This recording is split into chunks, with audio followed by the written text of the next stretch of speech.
Nós vamos observar agora uma parte importante da nossa matéria chamada de portas lógicas. E é através das portas lógicas que nós vamos nos guiar nas próximas aulas. E o que são as portas lógicas? Portas lógicas são circuitos integrados que são construídos com semicondutores, onde a saída é o resultado de operações lógicas de suas entradas. Então eu tenho entradas, eu tenho uma saída, e o resultado dessa saída vai ser o resultado da operação lógica existente entre as entradas. Mas quais operações lógicas nós vamos ter?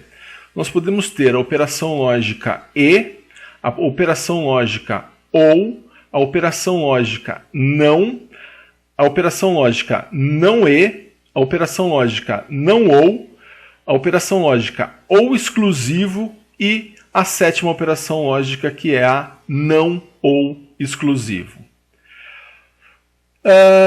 Então, pessoal, dessa forma, dessas 7 operações lógicas que nós temos, as portas lógicas, elas vão, cada porta lógica vai realizar uma função. Eu vou ter entradas, vou ter uma saída, e baseado na combinação dessas entradas, eu vou ter um valor lógico de saída.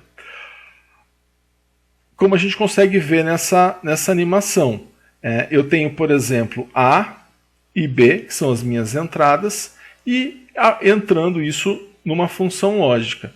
Baseado nessa função lógica é que eu vou ter um valor na minha saída S. Então eu posso ter, por exemplo, A em 0, B em 0. Para uma determinada função lógica, eu posso ter uma saída igual a 1. Para uma determinada função lógica, eu posso ter uma saída igual a 0, por exemplo. E aí, o que vai facilitar um pouco a nossa análise, tá? Nós não vamos ficar estudando chavinhas. Aquelas chavinhas era somente para a gente ter o conceito do que é uma tabela verdade, Nós não vamos mais simular com circuito aberto, circuito fechado, porque agora essas portas lógicas, a entrada A e a entrada B, as entradas que nós tivermos, o nível lógico 0 que eu tiver aqui, ele vai ser nada relacionado a aberto ou fechado, ele vai estar relacionado a 0 volts. E o meu nível lógico 1, na minha entrada, também vai estar relacionado com 5 volts. E a mesma coisa vai acontecer com a saída. Quando eu tiver nível lógico 0 na saída, eu estou me referindo a 0 volts. Quando eu tiver nível lógico 1 na saída, eu vou estar relacionando isso a 5 volts. Então agora, tudo que for nível lógico 0 é 0 volts, é tensão. Tudo que for nível lógico 1 é 5 volts. Isso vai ser também tensão. É verdade que dependendo do tipo de porta lógica, o nível lógico 1 pode mudar de valor de 5 para 12, mas inicialmente nós vamos trabalhar com uma família lógica que trabalha com 5 volts. Tá? Então, basicamente, esse vai ser o funcionamento da porta lógica. Então, a ideia nas próximas aulas apresentar para vocês quais são as portas lógicas. Nós vamos ver, vamos agrupar essas portas lógicas em vamos primeiro trabalhar com 3 portas, depois a gente trabalha com mais 2 portas e no final com outras 2, assim a gente completa o estudo das 7 portas lógicas. Então a gente vai estar vendo o funcionamento dessa porta lógica e para isso a gente vai observar 4 aspectos nas portas lógicas. O que vai importar para nós numa porta lógica? O símbolo dela. Por quê? Porque o símbolo, assim como o resistor tem um símbolo, o capacitor tem um símbolo, a porta lógica também vai ter o seu símbolo.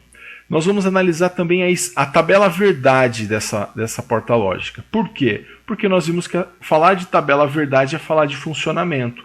Quando eu coloco a tabela verdade de um circuito, eu estou falando como ele funciona. O terceiro aspecto é a expressão lógica. É como eu represento matematicamente essa porta lógica. E, por quarto, a pinagem. Essa porta lógica, para eu obter essa porta lógica, eu preciso de um circuito integrado. É através de um CI que eu vou obter essa porta lógica. Eu compro o CI e dentro desse CI vão ter algumas portas lógicas. Então eu preciso conhecer na prática qual vai ser a pinagem desse componente para a gente poder analisar e para a gente saber o que tem dentro do componente, onde estão as portas lógicas, onde que é a entrada, onde que é a saída, quantas portas lógicas nós temos. Então a gente vai sempre observar as portas lógicas em relação a esses 4 tipos. E nós ficamos então por aqui e espero você numa próxima aula. Um grande abraço a todos e bons estudos!